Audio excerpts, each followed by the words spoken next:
Good morning. I'm Dr. Darlene. Super excited about the summit coming up with the breadth of presenters that we have, from teenagers to social media to business consultants to the way the mind works, conflict, communication. It's all about communication through the lifespan.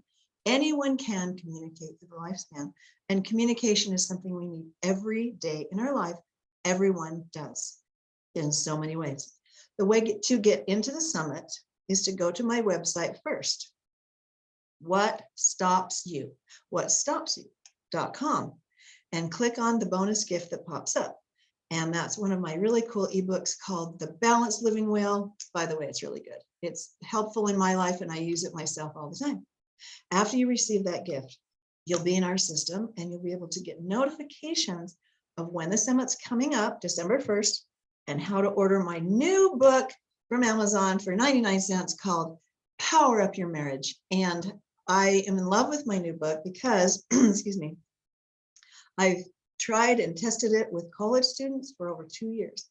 I've given it to them as a gift and had homework throughout the book for them each week. And I've gotten hundreds of testimonials of the richness of the content there in my new book, Power Up Your Marriage. So excited about that. So today we have another powerhouse. Like every day that I do these interviews, I'm like, I get goosies every time because it's so content rich. And today we have Julie Anderson, known as the Brain Lady. Yay. So happy to meet your face. We've been emailing and talking. So thank you for coming today. I am honored to be a part of your summit, darling. Thank you very much for having me here. It's really exciting to hear what content you have. I'd like to ask you a start-off question, and that is, it's the coolest question ever. What caused you to want to get into this line of work? Was it something that occurred in your life? Was it a class you took in college? What was it that got you into the work of analyzing brains and personalities? Thereof. Yeah, well, it's interesting. I always it started in a working for a degree in natural health. I was always interested in kind of that health connection. I knew if you fed your body and you gave your body what it needed, it could take care of itself most often. So I was homeschooling. I was into health, looking into things as a teenager. And then once I got married, I had 3 boys. I started to homeschool them. And I thought, hey, I'm going to do school at the same time. So that's when I started studying for a degree in natural health. That was the direction I was going. And one of the courses, the second to the last course that I took for my bachelor's, was on psychoneuroimmunology. And I read the book Head First by Norman Cousins, and that changed the trajectory of my schooling and my education, because it was this fascinating bunch of scientific information that proved, like literally could measure white blood cell production, spleen production, increase or decrease, all based on your thoughts in your mind. Now, I'm not talking about like making, controlling your body that way. I'm talking about literally if it's positive, you have positive thoughts, you're laughing, you've got a lot of positive energy, you're increasing the white blood cells in your body, versus down depressed, you're suppressing the immune system, slowing down the production. So I was just like, wow, what else can science show us about practical information of this technical, complicated neuroscience? And so that was almost 3 decades ago. It's 27 years ago now. And it was just from that point on, I just became a brain junkie. I just like everything I could get about, again, how can neuroscience and all these technical research and study that they're doing, how can you take that information and funnel it down to stuff that's going to make me communicate better? It's going to make me happier. It's going to help me understand my brain and body more, understand other people more, understanding how your brain is wired versus how my brain is wired, and how that affects the personalities, how our experiences in life affect our personalities. And then what's that scientific energy expenditure, like literally glucose burn in the brain. So all this technical stuff, I just eat it like candy. it's just been the direction that I've gone on since then, was building a business then around disseminating this information. And when you were raising your kids in preschooling 30 years ago, mind-body health was really new. Yeah. And it was oogie boogie and a little bit weird. I remember my first psych book said that hypnosis was illegal and unethical. Yeah. Now in psych books that I teach, there's a whole chapter on hypnosis. Yep. So, the mind body was not there. Spirituality was not considered back in the day. It was always just, you don't do that in psych as a therapist. And now they say you must bring in a higher something. They can So scan in your brain, the home of, like, they can scan when you're having these spiritual thoughts. They can see where in your brain is firing. It's incredible. And then to bridge the oogie boogie, if you will, the unproven, to be proven in context, and like you say, then make it user friendly for the online consumer. Doesn't get better than that. So that's what your talk's about, I'm sure. Give us a little tidbit, tease us. So it's really all about communication, obviously, because it's the communication summit, but it takes the viewpoint of really supporting it with neuroscience and neuropsychology. So what goes on in the brain? So me understanding and thinking receiver, not sender, because my brain's, I'm just automatically going to communicate the way my brain defaults, right? Yeah. But that doesn't mean that Darlene's brain is going to default the same way. That's the confusion. Yeah. So I have to stop and analyze and understand the different wiring in the brain. And in the piece that I do, I explain and I give some exercises on how you can really literally physically feel the difference between what your natural gifts are, your natural brain wiring versus what isn't.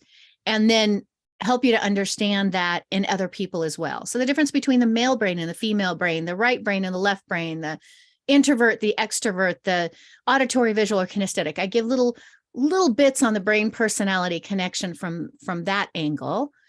And then I also talk about the neuropsychology. So literally what happens in the brain when you are feeling different things, right? What words you use, what body language, how your body language is going to affect the person that you're interacting with, and what that does in the brain, and what brain scans have shown with different words that you use, and how you can be cognizant of that and really train your brain to improve your communication just by thinking first. Do you have, whether you're going to talk about it in the summit or not, do you have a test that's a kind of a baseline test so that they can assess whether you're more right brain, left brain, more auditory, visual, kinesthetic, etc.? Absolutely. Yeah. Baseline. Yeah, we've been doing it for years. I've been doing it for about 16 years. I've been giving the assessment is when I built the assessment. We finally in 2020 got it actually started doing all the work to get it digitized, and we launched in March of 2022. Really? Yeah, Wow. so it's all digitized now. You can take the assessment, brainpersonalityassessment.com. You can go take the assessment and get this. Yeah, 37-page report. So it's it's very comprehensive of your whole brain. Wow. And to know, kind of the default. I mean, the default of all people is insecurity. That's what I've realized after a certain age, which is 1. Yeah. Yeah, exactly. Right. So, I'm 1.5, so I hate myself. Yes. That's what I'm supposed to do. So you have covered this in decades and refined it and honed it. What a wealth of information for us. Oh my gosh. I'm going to be like listening to all these summits in one day. Like, right. And you know what's cool about this summit is the talks are all 5 minutes to 20. Mm-hmm. That's kind of cool. That's really, because I got thinking about listening to an hour and a half talk, 10 of them or 20. So we're glad that we kind of condensed it. So wow, what a power speech you'll have for us. What bonus gift do you have for the attendees? So I really took and put in a really, I love my graphic designer. Can I just shout out her because you can, because when you find one, you love them. I love mine too. Oh goodness, right? What I would do without her, I don't know. She's just amazing. They can't die. They can't get hurt. They can't go on vacation.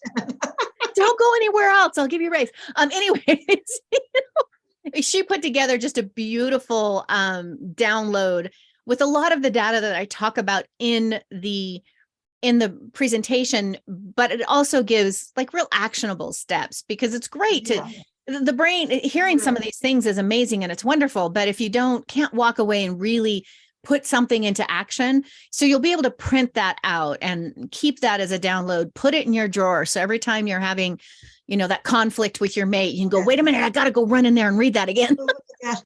No, right? We should have a shelf with the different resources that Oh, we're going to find. Hold on. Yep. Go grab Darlene's book. Go grab Put that it in the download. bathroom. Yeah. Get a shelf in your bathroom with like your coaches.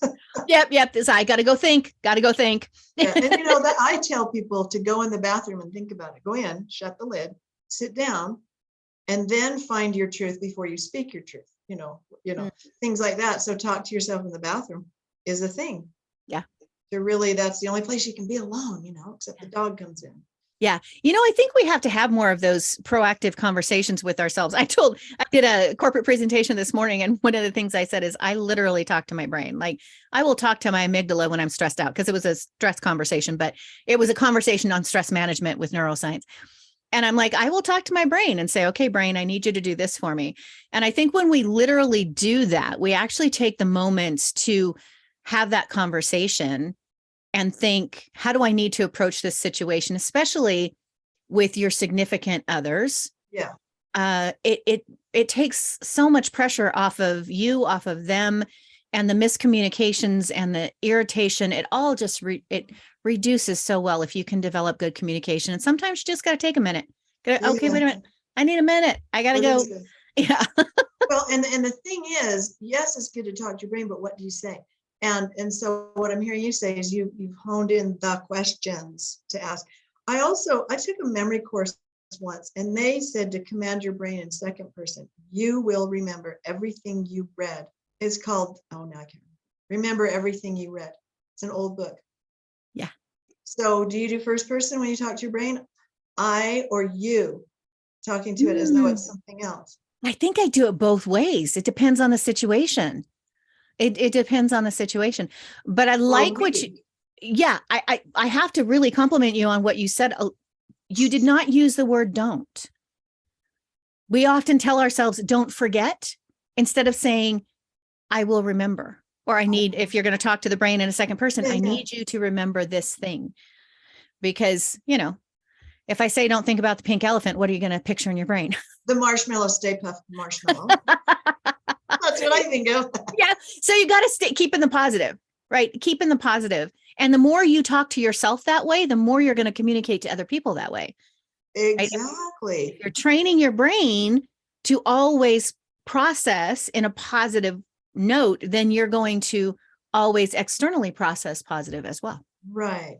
Yeah. Yet, okay, I don't know how to say this. So positive is one thing, but also, okay, I don't know how to say this. So rather than positive, it's more honoring. Yeah. Well, which comes out positive, because some people, if they just go positive, I feel great today. Good point. Yes. That's kind of deep. Yeah. I think that you and I could talk. We should turn this off and then talk for about an hour, because, there's the mind body with organs that aren't working, or, if you have heart disease, or if you have a broken ankle, to talk and communicate with that part, which is really your brain, and mapping it over to the foot that's not broken. Yep. And having a blueprint, And then you're talking neurofeedback practice and, using things like that it just blows your mind. The control our brains have and our minds have over our brain, right? And it's this symbiotic relationship between the mind and the brain. And you have to make that work, because if your brain's not communicating, if your mind's not communicating to your brain well, then you're going to have, poor results. So here's the fact. People need a coach, because it's not intuitive. It's very not intuitive. It's literally not intuitive. Almost anything I teach is not intuitive, or I wouldn't have a job. Yeah. Yeah. Agreed. So many ways. And so you're a coach, and also, do you coach one-on-one now, or you're doing it more with your systems? And I do both. I have the online program. Actually, I have online, I have group, and then I do, one-to-one work as well. Right. Yeah. So, people reach out to coaches. Wise men seek wise counsel. It was one of the greatest proverbs my dad said constantly. And so I know that I don't know everything, and to be able to call uncle and reach to those that do, that have such a body of knowledge and expertise that we can share with each other, honing in our expertise and reaching out to others. Yeah, it's beautiful. Yeah, absolutely. I look so forward to hearing this. And I'd have to say, I still have coaches. Like Oh, you just keep, you're constantly learning, right? So you're constantly pulling in other people's knowledge, like you said, yes, out the yes. wisdom of others. And Yeah. it's hard to be a client sometimes or a student. I mean, I'm going to be honest, it's a little bit, and when we can just let go of that and just say, okay, I trust, and, research the person that has the expertise, of course, and Yeah.